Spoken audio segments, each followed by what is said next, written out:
दोस्तों, जैसा कि आप सभी को पता है कि ये YouTube चैनल हमारा नया YouTube चैनल है, तो क्लास स्टार्ट करने से पहले हमारे इस YouTube चैनल को सब्सक्राइब कर दीजिए, क्योंकि आपके एक एक सब्सक्रिप्शन से हम लोगों को बहुत ज़्यादा मोटिवेशन मिलता है। तो सबसे पहला काम करिए, YouTube चैनल को जो है वो आप लोग सब्सक्राइब कर लीजिए। हेलो एवरीवन, कैसे हो आप सभी? मेरा नाम तारेंद्र बेले है और मैं आप सभी का स्वागत करता हूँ द एग्जाम बाबा के इस ऑनलाइन प्लेटफॉर्म पर, द एग्जाम बाबा के इस एप्लीकेशन पर। दोस्तों, अगर आप लोग ये वीडियो देख रहे हैं, इसका मतलब ये है कि कहीं ना कहीं आप एमपीपीएससी की प्रिपरेशन के बारे में सोच रहे हैं। और एमपीपीएससी की प्रिपरेशन, या तो आप कहीं ना कहीं सोच रहे हैं एमपीपीएससी के एग्ज़ाम्स में अब अपनी परीक्षाओं को देकर एमपीपीएससी की तैयारी करके एमपीपीएससी के माध्यम से जो नौकरियां या एमपीपीएससी के माध्यम से जो जॉब्स आप लोगों को लगती है उसकी तैयारी करने के बारे में आप लोग सोच रहे हैं। तो बिल्कुल आप लोग एकदम सही जगह पर हो। और मैं आप लोगों को बताना चाहता हूं कि आज के इस सेशन का हम लोगों का मतलब क्या है। आज के इस सेशन का उद्देश्य है हम लोगों को कि एमपीपीएससी के बारे में सारी की सारी जानकारी, इसके एग्जाम के बारे में सारी की सारी जानकारी आप लोगों को प्रोवाइड करना। क्योंकि मैं सिर्फ एमपीपीएससी की बात नहीं करूंगा, मैं अगर आप लोगों को बताऊं तो एमपीपीएससी हो या इंडिया का कोई भी एग्जाम या दुनिया का कोई भी एग्जाम हो, अगर हमें किसी एग्जाम की बहुत ज़्यादा अच्छे से तैयारी करना है या एक नियत समय में हमें उस एग्जाम में सफलता प्राप्त करनी है, तो उसका ना सबसे पहला कदम यह होता है कि हमें उस एग्जाम के बारे में पता होना चाहिए। हम जिस चीज़ की तैयारी कर रहे हैं, हमें बैकग्राउंड में हमें सारी की सारी इंफॉर्मेशन, उसके बारे में सारी की सारी चीज़ें पता होनी चाहिए। अब ये इंफॉर्मेशन क्या क्या हो सकती है? ये इंफॉर्मेशन हो सकती है कि इस एग्ज़ाम की प्रकृति कैसी है, मुझे कितने स्टेजेस में ये एग्ज़ाम्स देने हैं, क्या क्या इस एग्ज़ाम के सिलेबस होने वाले हैं, कौन सा एग्ज़ाम अगर किन किन स्तरों पर होता है, कौन से एग्ज़ाम्स किस पेपर से हमें कितना फ़ायदा होगा, या हमें इस एग्जाम में फाइनली तरीके से सेलेक्ट होने के लिए किन किन बातों का ध्यान रखना होगा और किन किन चरणों से होकर हमें गुजरना होगा। आज के इस वीडियो को देखने के बाद उम्मीद करूंगा कि आप लोगों को सारी की सारी इंफॉर्मेशन जो है, सारी की सारी आप लोगों का एमपीपीएससी से रिलेटेड या एमपीपीएससी से रिलेटेड जो भी आपके मन में डाउट, शंका या जो भी आप लोगों के मन में आज तक जो भी था, लेकिन मैं ये कहता हूं कि ये वीडियो देखने के बाद आप लोगों का थोड़ा सा ना देखने का नजरिया बदल जाएगा। सबसे पहले हम लोग कहते हैं मैक्सिमम स्टूडेंट या कोई कॉलेज स्टूडेंट होगा या फिर कोई ग्रेजुएशन अपना कंप्लीट कर चुका होगा, वो एमपीपीएससी की तैयारी के बारे में सोच रहा होगा, या किसी के भाई बहन या किसी के गांव से या किसी के कोई रिश्तेदार जो है वो एमपीपीएससी में सेलेक्ट हुआ होगा। तो उसी को देखकर हम लोगों के भी मन में आता है कि यार क्यों ना मैं भी एमपीपीएससी की तैयारी करूं और मैं भी एक अधिकारी के रूप में समाज में जो है वो अपनी सेवाएं दूं, अपने घर परिवार के लिए सरकारी नौकरी में लगूं या समाज के कल्याण के लिए मैं सरकारी नौकरी में लगूं। तो ये हम लोगों का उद्देश्य होता है बेसिकली। और मैक्सिमम स्टूडेंट क्या करते हैं, सिर्फ इतना उनके मन में आया कि यार वो फलाने गांव का वो भैया जो है वो एमपीपीएससी उन्होंने निकाल लिया है, वो डिप्टी कलेक्टर बन गए हैं या असिस्टेंट डायरेक्टर बन गए हैं किसी विभाग में या नायब तहसीलदार बन गए हैं, तो मुझे भी बनना है। ये तो प्राइमरी एक्शन हुआ कि भाई यहां से आता है आप लोगों को मोटिवेशन। सबसे पहली चीज तो है कि हमें मोटिवेशन जो है वो यहीं से आता है। दूसरी चीज जो हमें सबसे पहला करना चाहिए, सबसे पहले तो इस एग्जाम के बारे में ना सारी इंफॉर्मेशन हम लोगों को बहुत ज्यादा अच्छे से कंक्लूड करना चाहिए। लोग क्या करते हैं, हाँ मुझे करना है, और सीधे पता नहीं कौन कौन सी किताब उठाते हैं, कहां कहां से कुछ कुछ उठाते हैं और सीधे पढ़ना स्टार्ट कर देते हैं। मैं इतने सारे बच्चों से बात करता हूं, आज तक कई ऐसे बच्चे मुझे मिले हैं जो प्री की तैयारी कर रहे हैं, मेंस की तैयारी कर रहे हैं 2-3 साल से, लेकिन उनको ना तो सिलेबस का ज्ञान है, ना तो उनको ये पता है कि मेंस में कौन सा पेपर कितने नंबर का आता है, ना उनको ये पता है कि थर्ड पेपर में कौन कौन से सब्जेक्ट है, सेकंड पेपर में कौन कौन से सब्जेक्ट है।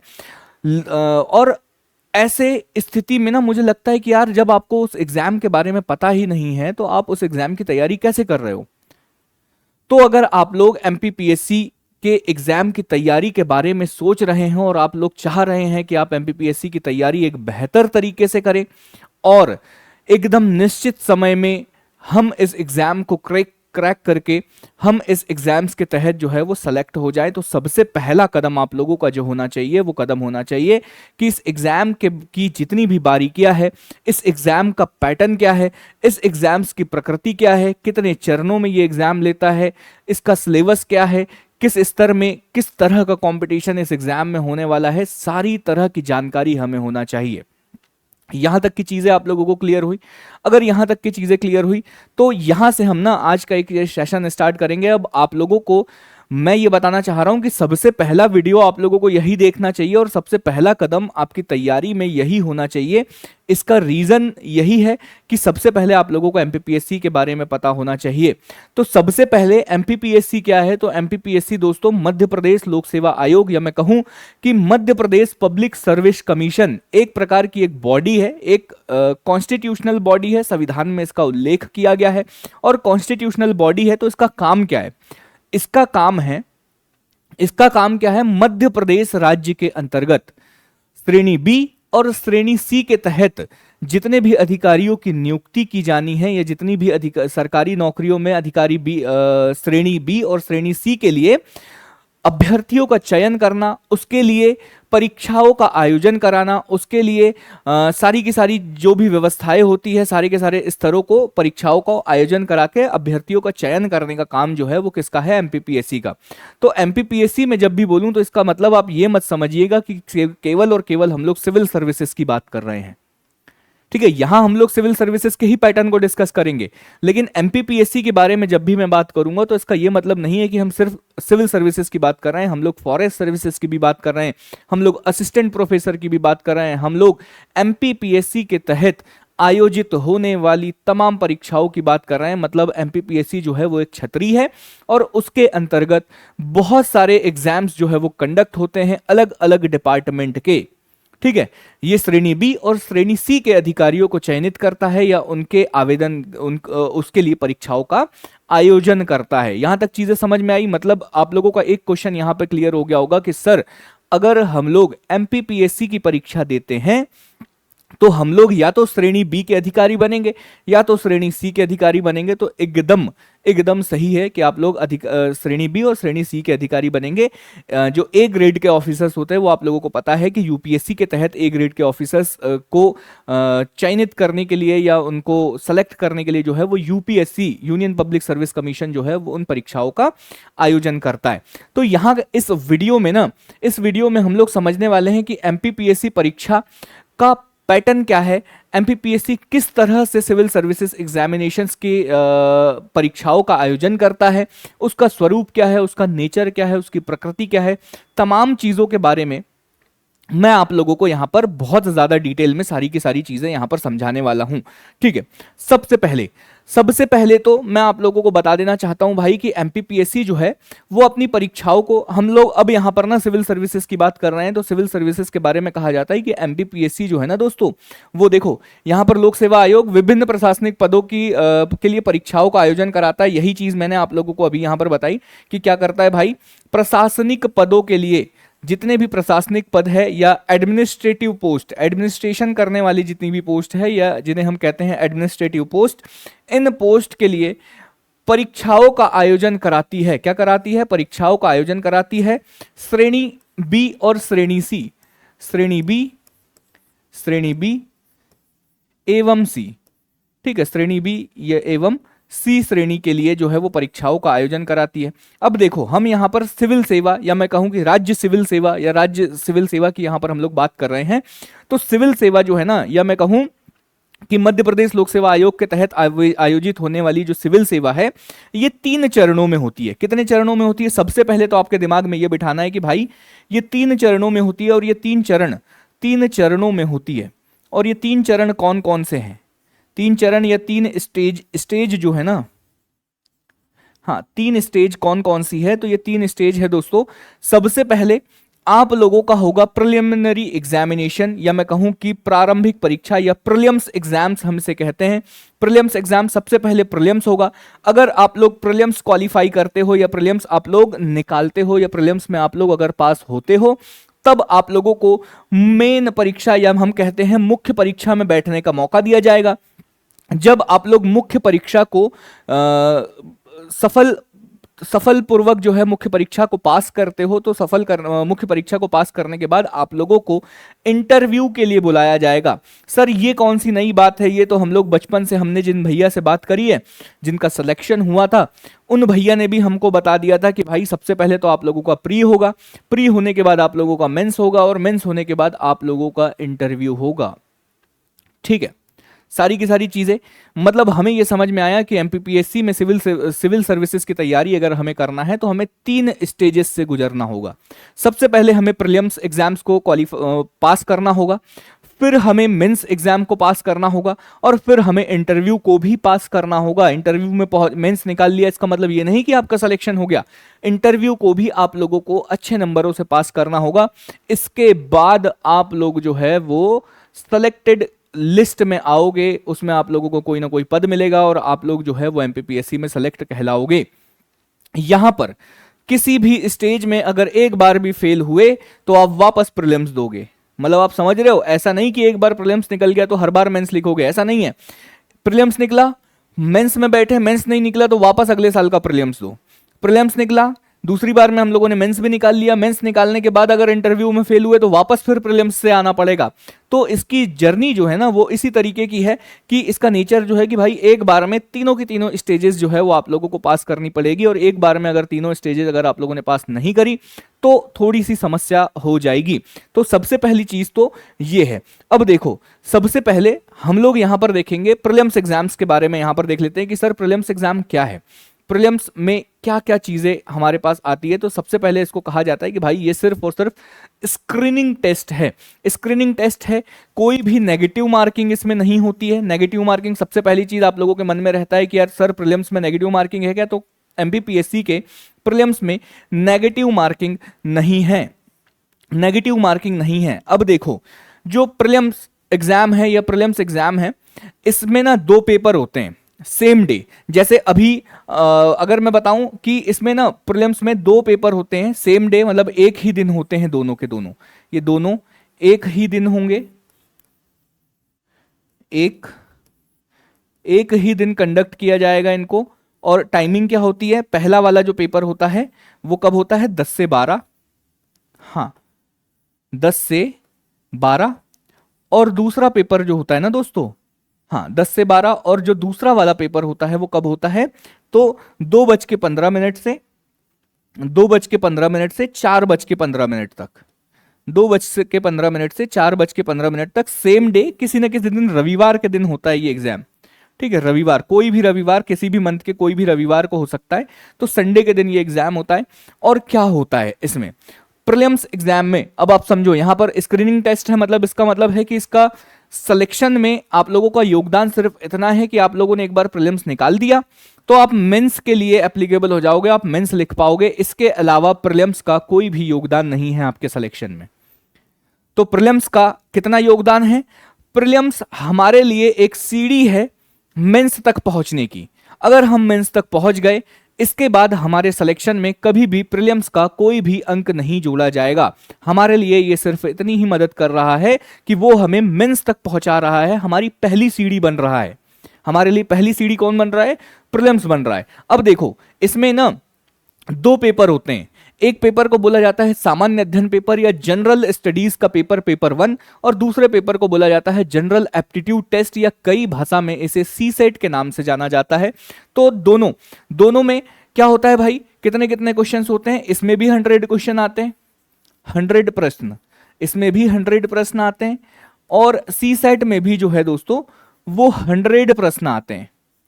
सीसेट में भी जो है वो 100 प्रश्न आते हैं। अब क्या सर यहां पर क्या चीजें हो रही है, तो ये 100 क्वेश्चन जो है वो एक क्वेश्चन 2 नंबर का, एक क्वेश्चन 2 नंबर का, इसका मतलब है 200 मार्क्स का होने वाला है। और इसके लिए हमारे पास समय होता है दोस्तों 2 घंटे का।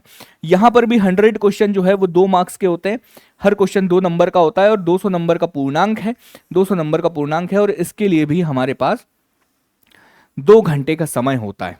ठीक है, 2 घंटे का समय होता है। अब आप पूछोगे कि सर प्रीलिम्स कब निकलेगा हमारा, प्रीलिम्स कैसे निकलेगा, प्रीलिम्स कैसे निकलेगा सर, तो प्रीलिम्स निकलेगा उन लोगों का जो कट ऑफ को क्लियर करेंगे। अब ये कट ऑफ कैसे डिसाइड होगा, प्रीलिम्स का कट ऑफ कैसे डिसाइड होगा कि भाई कौन निकाल पा रहा है या कौन नहीं निकाल पा रहा है, किसका प्रीलिम्स निकल रहा है किसका प्रीलिम्स नहीं निकल रहा, क्या ये कट ऑफ पहले से डिसाइडेड है कि आप 75 क्वेश्चन सही करोगे तो आपका प्रीलिम्स निकल जाएगा? ऐसा नहीं है। हर वर्ष पद के ऊपर निर्भर करता है और पेपर के हार्डनेस के ऊपर डिपेंड करता है कि आप लोगों का कट ऑफ कितना जाएगा। जैसे इसको ना एक एग्जाम्पल के तौर पर आप लोग समझो, बहुत ज्यादा अच्छे से एग्जाम्पल के तौर पर समझो कि मान के चलो एमपीपीएससी ने, हाँ मान के चलो एमपीपीएससी ने 2026 की परीक्षाओं में, हाँ मान के चलो एमपीपीएससी ने 2026 की परीक्षा में कितने पदों पर विज्ञापन जारी किया? तो हमने कहा कुल पदों की संख्या कितनी हो गई? 500। हमने कहा कि एमपीपीएससी ने 2026 में 500 पदों पर जो है वो विज्ञापन जारी किया। तो यहां पर कहा जाता है कि इस 500 का 20 गुना लोग, इस 500 का 20 गुना लोग जो है वो मेंस लिखेंगे इस पद का। यहां पर अगर 100 पद पे विज्ञापन जारी होगा तो 100 का 20 गुना, यहां पर अगर 1000 पदों पर विज्ञापन जारी होगा तो 1000 का 20 गुना। तो यहां पर कह रहे हैं कि इस 500 का ना 20 गुना अभ्यर्थी जो है वो मुख्य परीक्षा में बैठेंगे। क्या हो गया? मुख्य परीक्षा में बैठेंगे, मुख्य परीक्षा में बैठेंगे। इसका मतलब आप समझ रहे हो, आपको इस 20 गुना में आना है, मुख्य परीक्षा में बैठेंगे। अब सर ये इस 20 गुना में हम कैसे आएंगे? 20 गुना, 500 का 20 गुना मतलब 5 दूनी 10, 10 मतलब हो गए भाई लगभग कितने लोग देंगे भाई? 10,000 लोग देंगे। कितने लोग देंगे? 10,000 लोग मेंस में बैठेंगे। मतलब हमें यह समझ में आया कि सर हाँ, अगर इन 500 पदों पर 1 लाख लोगों ने फॉर्म भरा है, हाँ इन 500 पदों पे अगर 1 लाख लोगों ने फॉर्म भरा है तो इन 1 लाख लोगों में से केवल 10, हाँ समझना, इन 1 लाख लोगों में से केवल 10,000 लोग जो है वो मेंस में बैठेंगे, यही क्वालिफाई होंगे, यही मेंस में बैठेंगे।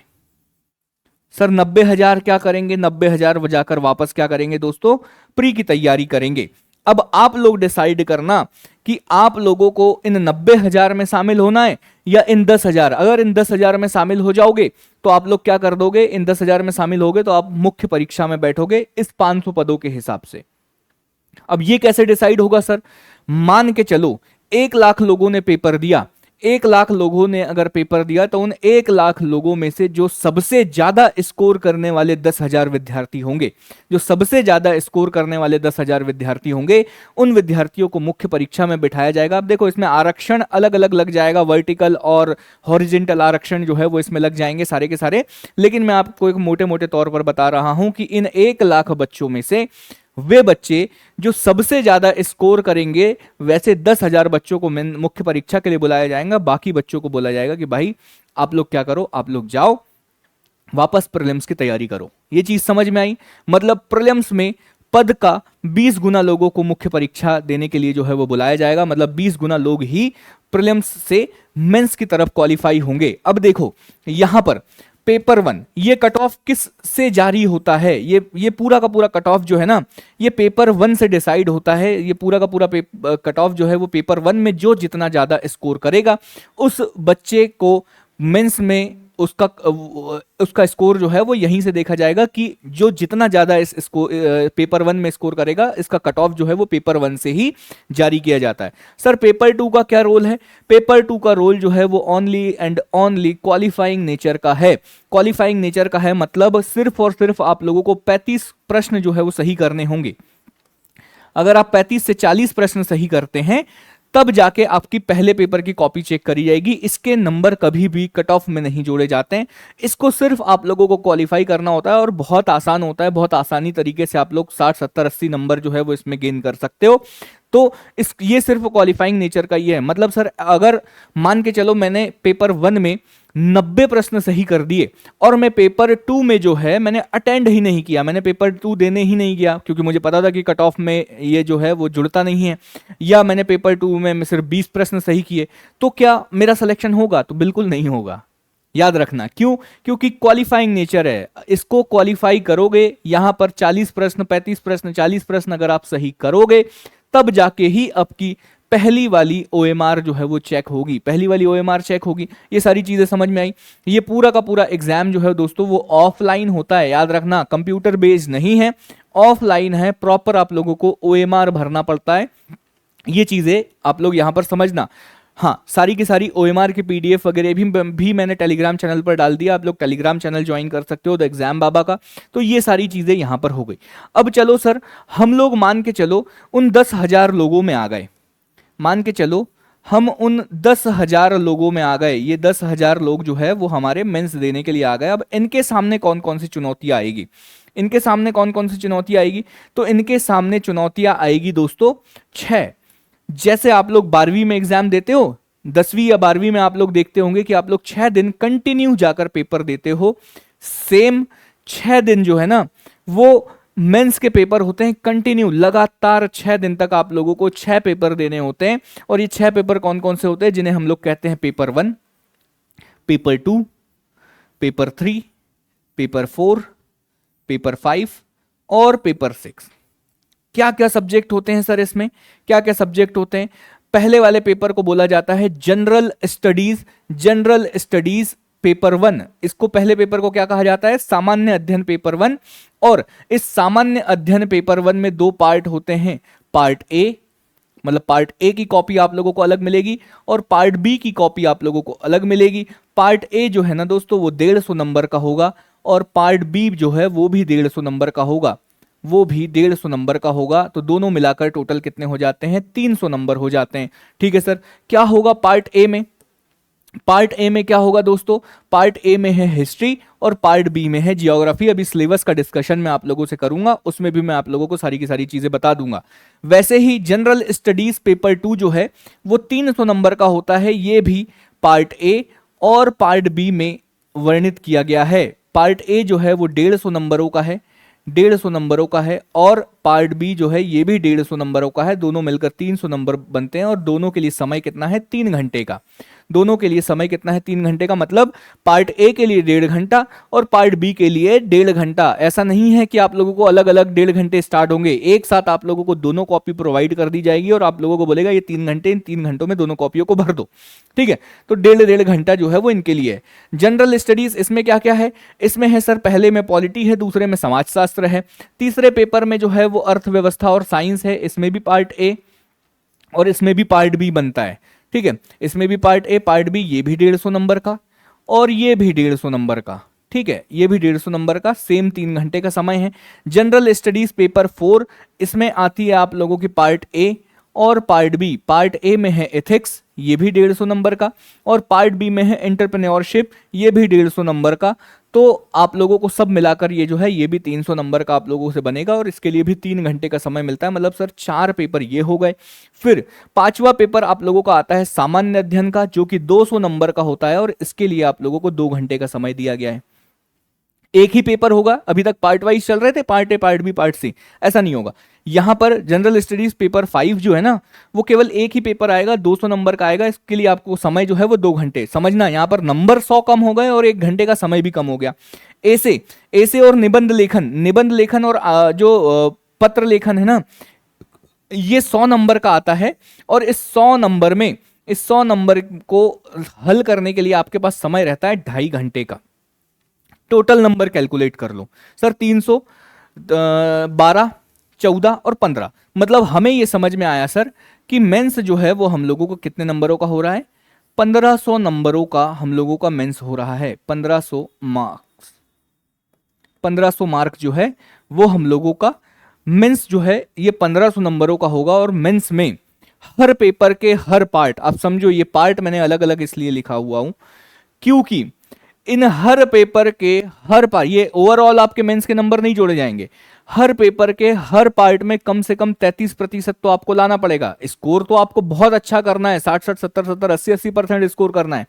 लेकिन मान के चलो सारे पार्ट में आप लोगों ने बहुत अच्छा स्कोर किया, एक पार्ट में आप 33% मार्क्स नहीं लेकर आओगे तो आप लोगों को फेल माना जाएगा। मतलब सारे सब्जेक्ट में आप एक जैसे होना चाहिए। कोई एक सब्जेक्ट आपका कमजोर या एक सब्जेक्ट में बैक, जैसे कॉलेज में लगता है कि एक सब्जेक्ट में बैक लग गया अगले साल दे दूंगा, ऐसा काम नहीं होता भाई। यहां पर एक सब्जेक्ट में बैक लगा या एक पार्ट में बैक लगा तो आपको वापस धकेल दिया जाएगा, बोलेगा जाओ प्रीलिम्स दो। ठीक है सर, मान के चलो सर ये सब पेपर हम लोगों ने अच्छे से दिया, तो अब इंटरव्यू में कितने लोग जाएंगे? तो याद है आप लोगों को, मैंने आप लोगों से कहा था कि पद कितने हैं हमारे पास? पद है सर हम लोगों के पास, पद है हम लोगों के पास 500। इस 500 का 3 गुना लोग, कितने गुना लोग दोस्तों? 3 गुना लोग जो है वो इंटरव्यू में जाएंगे। मतलब 500 का 3 गुना मतलब सर केवल और केवल 1500 लोग ही मेंस क्वालिफाई कर पाएंगे। केवल और केवल 1500 लोग ही मेंस क्वालिफाई कर पाएंगे। तो सर बाकी के 8500 लोग कहां जाएंगे? तो बाकी के 8500 लोग कहां जाएंगे भाई? वापस प्रीलिम्स देने जाएंगे। आप समझो, मैं आपको यहां पे डरा रहा हूं कि आप किसी एग्जाम की तैयारी करने से पहले उस एग्जाम को अच्छे से समझ लो कि आपके साथ क्या क्या चीजें हो सकती है, आपके साथ क्या क्या चीजें नहीं हो सकती है। ठीक है, तो ये सारी चीजें यहां पर आप लोगों को समझ में आएंगे कि वापस जो है वो बचे हुए 8500 लोग कहां जाएंगे? 8500 लोग वापस जाएंगे, प्रीलिम्स की तैयारी करेंगे। तो अब इन 1500 लोगों को क्या होगा सर? इन 1500 लोगों का होगा दोस्तों साक्षात्कार, या हम कहें इंटरव्यू। हाँ, इन 1500 लोगों का होगा क्या? इंटरव्यू। अब इंटरव्यू कितने नंबरों का होगा? इंटरव्यू कितने नंबरों का होगा दोस्तों? 185 नंबर का। कितने नंबर का होगा? 185 नंबर का इंटरव्यू आप लोगों का होने वाला है। 185 नंबर का आप लोगों का इंटरव्यू होने वाला है। और 185 नंबर का अगर आप लोगों का इंटरव्यू होगा, ठीक है, 185 नंबर का अगर आप लोगों का इंटरव्यू होगा तो 185 नंबर जो है वो आप लोगों के पर्सनालिटी टेस्ट या पर्सनालिटी या आप लोगों का बोलने का तरीका कैसा है, आप लोगों की सोच कैसी है, आप लोगों की सारी चीजें कैसी है, इस चीज के ऊपर 185 नंबर में से आप लोगों को कुछ कुछ मार्किंग मिलेगी, कुछ कुछ नंबर आप लोगों को मिलेंगे। और यहां पर आए थे 1500 लोग, और यहां पर कितने लोग आए थे भाई? 1500 लोग आए थे सर। तो इंटरव्यू के बाद कितने लोग सेलेक्ट होंगे? इंटरव्यू के बाद, क्योंकि पद तो 500 ही थे, तो केवल और केवल 500 लोग सेलेक्ट होंगे। बचे हुए 1000 लोग कहां जाएंगे? तो बचे हुए 1000 लोग जाएंगे वापस। वापस 1000 लोग जो है कहां जाएंगे? प्रीलिम्स देने के लिए वापस जाएंगे 1000 लोग। समझो कितना डरावना है। प्रीलिम्स में बाहर होने की संभावना है, मेंस में बाहर होने की संभावना है, इंटरव्यू देने के बाद भी बाहर होने की संभावना है। तो ये थोड़ा सा आप लोग इसको समझिएगा बहुत ज़्यादा अच्छे से। अगर आप तैयारी करोगे तो पूरी तैयारी के साथ आना। मेरा इस वीडियो को बनाने का उद्देश्य यही है कि भाई आप किसी भी एग्जाम की अगर तैयारी कर रहे हो तो सबसे पहले आपको उस एग्जाम के बारे में सारी की सारी चीज़ें पता होनी चाहिए, अन्यथा दिक्कत हो जाएगी। अब देखो सर, यहां पर हो गया। अब आप हमें तो ये बताओ कि सिलेक्शन किस आधार पर हो रहा है? तो मैंने आप लोगों को अभी बताया था कि 1500 नंबर का सर हमारा मेंस हो गया, 1500 नंबर मुख्य परीक्षा, या हम कह रहे हैं कि मेंस मुख्य परीक्षा, प्लस 185, हाँ, प्लस 185 नंबर का क्या है? 185 नंबर का इंटरव्यू। इंटरव्यू टोटल कितने हो रहे हैं? 1685। इन 1685 नंबर से आप लोगों का सिलेक्शन तय होगा। प्रीलिम्स के 200 नंबर के 2 पेपर सर। प्रीलिम्स का तो मैंने बोला ना कि सिलेक्शन में प्रीलिम्स का सिर्फ इतना योगदान है कि वो प्रीलिम्स आपको मेंस तक पहुंचाता है। ठीक है, तो इन 1685 में से कितने नंबर लाना पड़ेगा सर? इन 1685 में से कितना नंबर लेकर आना पड़ेगा कि हम सेलेक्ट हो जाएं? तो मैं आप लोगों को एक छोटा सा एग्जांपल दे दूं कि इन 1685 में से अगर आप लोग 1000 नंबर भी ले आते हो ना, टोटल ओवरऑल इंटरव्यू और मेंस को मिलाकर अगर आप 1000 नंबर ले आते हो तो मैं आप लोगों को बोलता हूं आपकी फर्स्ट रैंक लगेगी। कौन सी रैंक लगेगी आपकी? आपकी फर्स्ट रैंक लगने की संभावना है। आप डिप्यूटी कलेक्टर बनने की आपकी संभावना है। 1000 नंबर। 12वीं में तो सर हम लोगों के 92% है सर, 95 है मेरे, 85 है मेरे। 12वीं में मेरे इतने सारे नंबर है, मैंने इतने सारे परसेंटेज लाए हैं 90। ये तो सर 1600 का 1000 कितना होगा सर? लगभग 55 से 60%। समझ रहे हो? एमपीपीएससी के एग्जाम में अगर आप 60% स्कोर करते हो, इसका मतलब है आप डिप्यूटी कलेक्टर बन जाओगे 60-62% में। 12th में तो सर हम 92, 94, 95, 98, 10 परसेंटाइल, 100 परसेंटाइल हम लेकर आते हैं, 98% हम लेकर आते हैं। एमपीपीएससी के एग्जाम में 60% लेकर आओ, 62%, 65% लेकर आओ और डिप्यूटी कलेक्टर बनो, रैंक 1 लेकर आओ। समझ में आई चीजें? तो ये था एमपीपीएससी का एग्जाम का पैटर्न, इसका नेचर क्या क्या है, सारी की सारी चीजें। ठीक है, इसके अलावा सारी की सारी चीजें क्या है भाई, देखो बहुत बड़ा सिलेबस है। सिलेबस के बारे में बता दूं, हाँ, हर पेपर वाइज प्रीलिम्स का सिलेबस अलग डिस्कस करूंगा, सीसेट का सिलेबस अलग डिस्कस करूंगा। ठीक है, paper 1, paper 2, paper 3, paper 4, paper 5, paper 6, सारा का सारा सिलेबस जो है वो आप लोगों से डिस्कस करूंगा, क्योंकि तैयारी करने से पहले मेरा आप लोगों से वो है कि भाई तैयारी करने से पहले सबसे पहला काम किसी भी तैयारी में हमें ये होना चाहिए कि हमें सिलेबस का डीप नॉलेज होना चाहिए। हमें सिलेबस के बारे में बहुत ज़्यादा डीप में सारी की सारी चीज़ें पता होनी चाहिए, और यही हम लोगों को करना है। तो सिलेबस की सबसे अच्छे तरीके से हम लोग सारी की सारी जानकारी करेंगे। सबसे पहला वीडियो ये देखोगे, इसके बाद आप लोगों को बहुत सारे अभी सिलेबस एनालिसिस के वीडियोस आप लोगों को देखना है, सारी चीज़ें देखना है। तो यही सारी की सारी चीज़ें मैं आप लोगों को बता दूंगा। हाँ, प्रीलिम्स को तथ्यात्मक है, प्रीलिम्स जो है वो ऑब्जेक्टिव रूप में होता है, तो प्रीलिम्स में कुछ लिखना नहीं होता है आप लोगों को। मेंस में जो है वो दोस्तों मैंने कहा कि जैसे 12वीं में हम लोग लिखते हैं आंसर, वैसे हम लोगों को लिखना पड़ता है। हर चीज़ आप लोगों को अभी और डिस्कस करूंगा मेंस के बारे में। ठीक है, इसमें हमें जो है वो आंसर राइटिंग प्रैक्टिस बहुत ज़्यादा करने की आवश्यकता होती है, और इसमें व्यक्तिगत और निर्णय लेने की क्षमता इंटरव्यू टेस्ट में ये सब चेक किया जाता है। तो ये सारी की सारी चीज़ें मैंने आप लोगों को यहाँ पर बता दी। चलो, तो thank you so much guys, आज के लिए बस इतना ही। इस वीडियो में सिर्फ इतना ही, और सारी की सारी इन्फॉर्मेशन आप लोगों के लिए लेकर आता रहूंगा। तब तक के लिए मैं तारेंद्र बेले आप सभी लोगों से विदा लेता हूं। बाय बाय, टेक केयर, ख्याल रखिएगा, बहुत बहुत अपना ख्याल रखिएगा, और आप सभी का स्वागत है एमपीपीएससी की इस जर्नी में।